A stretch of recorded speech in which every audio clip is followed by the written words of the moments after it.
નમસ્તે. આજે આપણે ધોરણ 10 સામાજિક વિજ્ઞાનમાં ભારતના વારસા અંતર્ગત પ્રાકૃતિક વારસા વિશે અભ્યાસ કરીશું.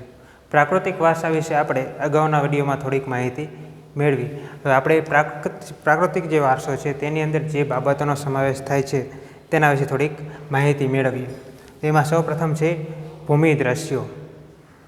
આ ભૂમિ દ્રશ્યો છે એનું નિર્માણ ભૂમિ આકારોને આધારે થાય છે. ભૂમિ આકારોને આધારે કેવી રીતે કે આપણે ભારતનો સંપૂર્ણ પ્રદેશ લઈએ તો બધી જગ્યાએ સમતોલ જમીન નથી. કોઈ જગ્યાએ પર્વતો છે, કોઈ જગ્યાએ ખીણ છે, કોઈ જગ્યાએ ઉચ્ચ પ્રદેશો છે, તો કોઈ જગ્યાએ મેદાની પ્રદેશ છે. તો આ જે ભૂમિ આકારો છે તેના આધારે ભૂમિ દ્રશ્યોનું સર્જન થાય છે. આપણે ઉદાહરણ લઈએ તો કે હિમાલય. હિમાલય વિશે એમ પણ કહેવામાં આવે છે કે તે પૃથ્વી પરનું સ્વર્ગ છે. આ હિમાલયની ગિરિમાળા છે એ આપણે અગાઉ ભણી ગયા તે પ્રમાણે ભારતની કુદરતી સરહદ છે.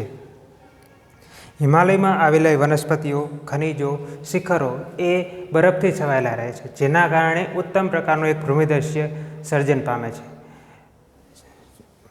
શિયાળાની ઋતુ હોય અને બરફથી છવાયેલા પર્વતો હોય ત્યારે ઝીણો ઝીણો તડકો, જે કુમળો તડકો પડે છે, તે દ્રશ્ય જોવા માટે વિશ્વના લોકો ભારત આવે છે.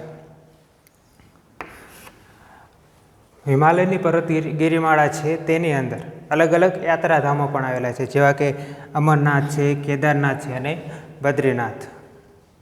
અને હિમાલયની ગિરિમાળામાં નંદાદેવીનું શિખર પણ આવેલું છે. આમ હિમાલયનું મહત્ત્વ ભારત માટે ખૂબ જ છે. તો પરીક્ષામાં પૂછાઈ શકે કે ભારત માટે હિમાલયનું મહત્ત્વ ઘણું જ છે, વિધાન સમજાવો તો તમારે આ બધું લખવું પડે. ત્યારબાદ બીજું છે નદીઓ. નદીઓ એ પ્રાકૃતિક જળમાર્ગ પૂરો પાડે છે. પહેલાંના આ સમયમાં જ્યારે મનુષ્ય આદિકાળમાં હતો ત્યારે તે ધીરે ધીરે એને સમજ વિકસતી થઈ ત્યારે તે નદી કિનારે આવીને વસ્યું અને ધીરે ધીરે અલગ અલગ નગરો, અત્યારે વર્તમાન સમયમાં પણ આપણે જોઈએ તો અલગ અલગ શહેરો છે, નગરો છે, તેનો વિકાસ નદી કિનારે થયેલો છે. એટલે કે એક સ્થળેથી બીજી સ્થળે જવા માટે પ્રાકૃતિક જળમાર્ગ નદીઓ પૂરું પાડે છે. આપણે વિદેશમાં, યુરોપમાં વ્યાપાર આપણે મસાલાઓ બધા વેચતા હતા, એ બધું મોટા ભાગે જળમાર્ગનો ઉપયોગ તેમાં થતો હતો. એટલે કે નદી જળમાર્ગ પૂરો પાડે છે. ભારતની સંસ્કૃતિ વિશે જોઈએ તો ભારતની સંસ્કૃતિનું પાલન અને પોષણ સિંધુ અને રાવી નદીના કિનારે થયું છે. મોસ્ટ આઈએમપી પ્રશ્ન છે કે ભારતની સંસ્કૃતિનું પાલન પોષણ અથવા નિર્માણ કઈ નદીના કિનારે થયું છે? તો કે સિંધુ અને રાવી નદીના કિનારે. આપણા ભારત દેશમાં અલગ અલગ નદીઓ આવેલી છે, જેમાં વિશ્વની સૌથી પવિત્ર નદી ગંગાનો પણ સમાવેશ થાય છે. આ ઉપરાંત સિંધુ, ગોદાવરી, કૃષ્ણા, કાવેરી, નર્મદા, તાપી વગેરે નદીઓ ભારતમાં આવેલી છે. આને સિવાય પણ ઘણી નદીઓ આવેલી છે. નદીઓ આપણી જરૂરિયાતો સંતોષવા માટે ઉપયોગી છે. દાખલા તરીકે પીવાનું પાણી આપણે નદીમાંથી પ્રાપ્ત થાય છે. વાપરવાનું પાણી પણ આપણને નદીમાંથી પ્રાપ્ત થાય છે. આપણે ખેતી કરીએ છીએ તો ખેતીમાં સિંચાઈ તરીકે પણ નદીનું પાણીનો ઉપયોગ થાય છે.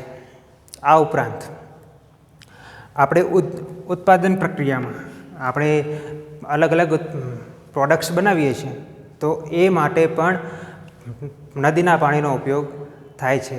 અને આના આધારે ક્યારેક નદીના પાણીનું પ્રદૂષણ પણ જોવા મળે છે.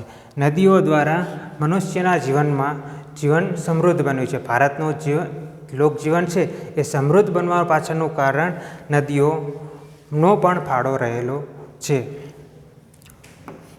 ઉષા અને સંધ્યા. નદી કિનારે તમે હોય અને સવારમાં સૂર્યોદય થતો હોય અને સાંજે સૂર્યાસ્ત થતો હોય, આ જે દ્રશ્યો છે એના આધારે મનુષ્યની કલાનો અને કૌશલ્યનો વિકાસ થયો છે. તેણે ચિત્રકલા છે, ફોટોગ્રાફીનો શોખ છે. આવી કલા અને કૌશલ્યનો વિકાસ આવા ઉત્તમ પ્રકારના દ્રશ્યો નિહાળીને થયો છે. આ માટે આપણે નદીઓને લોકમાતા તરીકે ઓળખીએ છીએ. આપણે નદીઓની પૂજા પણ કરીએ છીએ. આપણે ગંગા નદી છે તેને માતા તરીકે માનીને તેની પૂજા કરીએ છીએ. તો પરીક્ષામાં પ્રશ્ન પૂછાઈ શકે કે ભારતમાં નદીઓને લોકમાતા તરીકે ઓળખવામાં આવે છે, વિધાન સમજાવો. તો તમારે લખવું પડે કે નદીઓ પ્રાકૃતિક ઝરમાર્ગ પૂરો પાડે છે. ભારતની જે સંસ્કૃતિ છે તે સિંધુ અને રાવી નદીના કિનારે એનું પાલન પોષણ થયું છે. નદીઓ આપણી અલગ અલગ જરૂરિયાતો સંતોષવા માટે ઉપયોગી છે અને ઉત્પાદન પ્રક્રિયામાં પણ નદીના પાણીનો ઉપયોગ થાય છે. અને ઉષા અને સંધ્યાના જે દ્રશ્યો સર્જાય છે તેના દ્વારા મનુષ્યની કલા અને કૌશલ્યનો વિકાસ થાય છે. ત્યારબાદ આગળ છે વનસ્પતિ. ભારતની પ્રજા પહેલેથી જ પર્યાવરણ પ્રેમી રહી છે. તેની સાક્ષી આપણને વૃક્ષ પ્રેમ, પુષ્પ પ્રેમ અને છોડવા પ્રત્યેનો જે આપણો આદર છે તેના આધારે આપણે કહી શકીએ કે આપણે પર્યાવરણ પ્રેમી રહ્યા છીએ અને રહીશું પણ ખરા. આહાર. પશુ છે, પક્ષી છે, મનુષ્ય છે અને અલગ અલગ પ્રાણીઓ છે. આ બધાનો આહાર માટેનો આધાર વનસ્પતિ પર છે. વનસ્પતિ દ્વારા આપણે દાખલા તરીકે ઘઉં છે તો ઘઉંની ખેતી કરીને આપણે પ્રાપ્ત કરીએ છીએ. અલગ અલગ ફળો છે તો એ આપણને વનસ્પતિમાંથી પ્રાપ્ત થાય છે. એટલે કે આહાર માટેનો આધાર એ વનસ્પતિ છે. ભારતની સંસ્કૃતિની અંદર વડ છે, પીપળો છે, તુલસી છે, જેની આપણે પૂજા અને ધૂપદીપ કરીએ છીએ. આપણે તો તુલસીને માતા ગણીને એના વિવાહ પણ એટલે કે તુલસી વિવાહનું પણ આયોજન કરીએ છીએ. વડ સાવિત્રીનું વ્રત એટલે કે ભારતની સ્ત્રીઓ છે તે પોતાના પતિને લાંબુ આયુષ્ય માટે વડ સાવિત્રીનું વ્રત કરે છે. તેની અંદર વડની પૂજા કરવામાં આવે છે. આ પ્રશ્ન અગાઉની પરીક્ષામાં પણ પૂછાઈ ચૂક્યો છે, એટલા માટે આઈએમપી છે. આગળ આપણે ચિકિત્સા પદ્ધતિઓ અલગ અલગ આયુર્વેદ છે, યુનાની છે, નેચરોપેથી છે. તેની અંદર જે દવાઓ બનાવવામાં આવે છે તેનો આધાર વનસ્પતિ પર રહેલો છે. અલગ અલગ પ્રકારની વનસ્પતિ દાખલા તરીકે હરડે છે, અરડુસી છે, લીમડો છે, આ ઉપરાંત હળદર છે, તુલસી છે, જેનો ઉપયોગ આપણે ઔષધિ તરીકે પણ કરીએ છીએ. તેમજ અલગ અલગ પ્રકારના પુષ્પો, ગુલાબ છે, કમળ છે, નિશાગંધા છે, જૂઈ છે, ચંપો છે, જેવા ફૂલોથી આપણા જીવનને સુગંધમય અને સમૃદ્ધ બનાવ્યું છે. આમ વનસ્પતિ એ સામાજિક અને ધાર્મિક જીવન પર અસરકારક પ્રભાવ દાખવે છે. આગળ ચોથું છે વન્યજીવ. ભારતની પ્રજા પ્રકૃતિ પ્રેમી પણ રહી છે. એટલે કે તે પ્રકૃતિના જે તત્વો છે તેનો પણ આદર કરે છે. તેમાં આપણે વન્યજીવોનો પણ સમાવેશ કરી શકીએ. તો વન્યજીવમાં અલગ અલગ પ્રાણીઓ છે, પક્ષીઓ છે. દાખલા તરીકે વાઘ છે, મોર, સિંહ, કબૂતર, કાગડો વગેરે જે પશુ પક્ષીઓ છે તેનો પણ આપણે આદર કરીએ છીએ. આપણે ધાર્મિક માન્યતાઓમાં પણ આપણે વન્યજીવોને સ્થાન આપ્યું છે. આપણે ધાર્મિક બાબતોમાં જોઈએ તો અલગ અલગ દેવી દેવતાઓ છે તો તેના વાહન તરીકે આપણે પ્રાણીઓનો સમાવેશ કર્યો છે. દાખલા તરીકે વાઘ છે તો અંબેમાના વાહન તરીકે આપણે ઉપયોગ કરીએ છીએ. ઉંદર છે તો ઉંદરનો આપણે ગણપતિજીના વાહન તરીકે સ્થાન આપ્યું છે. તો પછી મોર છે તો આપણે એને કાર્તિકેયજીના વાહન તરીકે સ્થાન આપ્યું છે. ત્યારબાદ ભારત અને ગુજરાત માટે મહત્ત્વની ગર્વ લેવા જેવી બાબત છે એશિયાઈ સિંહો.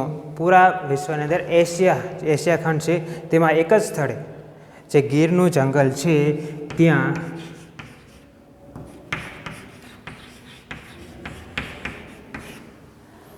એશિયાના સિંહો જોવા મળે છે.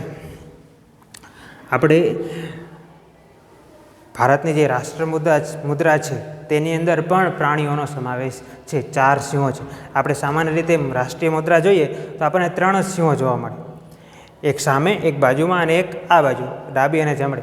પાછળનો સિંહ આપણે જોવા મળતો નથી, પરંતુ હકીકતમાં તેમાં 4 સિંહો છે. અને ઘોડો અને બળદ પણ આ રાષ્ટ્રીય મુદ્રામાં છે. એના દ્વારા આપણે વન્યજીવોનું મૂલ્ય પણ આંક્યું છે. જેવી રીતે ભૂમિદ્રશ્યો, નદીઓ અને વનસ્પતિ મનુષ્યના જીવનની સમૃદ્ધિમાં મહત્ત્વનો ભાગ ભજવે છે, તેવી જ રીતે વન્યજીવો પણ આપણા જીવનની સમૃદ્ધિમાં મહત્ત્વનો ભાગ ભજવે છે. એટલા માટે આપણે આપણા બંધારણની અંદર વન્યજીવોની સુરક્ષા માટેના અલગ અલગ કાયદાઓ પણ ઘડવામાં આવ્યા છે. તો આજે આપણે પ્રાકૃતિક વારસા અંતર્ગત ભૂમિદ્રશ્યો, નદીઓ, વનસ્પતિ અને વન્યજીવો વિશે અભ્યાસ કર્યો. ધન્યવાદ.